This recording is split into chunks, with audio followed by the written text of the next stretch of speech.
Le directeur général de l'Organisation mondiale de la santé est arrivé en République démocratique du Congo. Ce pays, vous le savez, est touché par une épidémie d'Ebola, un variant du virus qui n'a pas encore de vaccin. Au moins 246 décès à déplorer sur plus de 1000 cas suspects. Un patient a été guéri. Tedros Adhanom Ghebreyesus promet de se rendre là où l'épidémie a commencé, c'est-à-dire en Ituri. Alors Ebola, un virus dont l'authenticité est encore une fois contestée. Bonsoir Mylène Girardot. Vous faites partie de notre cellule à vrai dire. Et la désinformation tue, c'est votre message ce soir. Oui, on parle souvent des dangers de la désinformation pour le débat public, mais quand il est question de santé, les conséquences sont bien plus graves encore. Lors des précédentes épidémies d'Ebola, l'OMS et plusieurs chercheurs avaient déjà documenté la circulation de rumeurs accusant autorités et communautés d'inventer la maladie. Et cette fois encore, le scénario se répète. Exactement. Quelques exemples. C'est d'abord cette publication sur X qui accuse le président congolais Félix Tshisekedi d'avoir commandé au directeur de l'Institut national de recherche biomédicale d'infiltrer les structures de santé des zones contrôlées par les rebelles de l'AFC M23 pour y déposer, je cite, des bombes mortelles et punir les populations de l'Est. Selon ce message, Ebola serait une invention politique.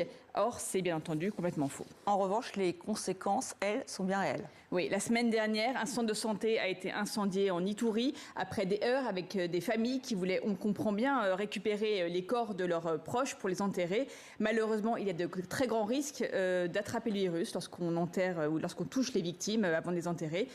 Il y a aussi TikTok où on trouve des vidéos qui proposent de prétendus remèdes à base de feuilles de goyave, d'oignons rouges, de bissap, d'épices.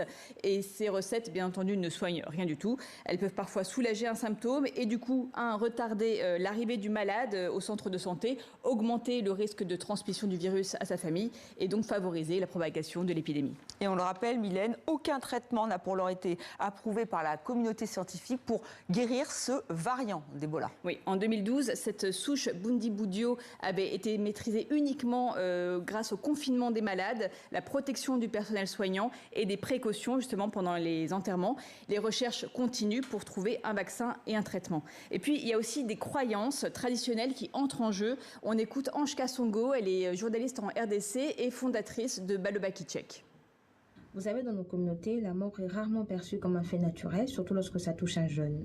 Il a été rapporté qu'en avril dernier, il y a eu un décès en Ituri, l'épicentre de la maladie.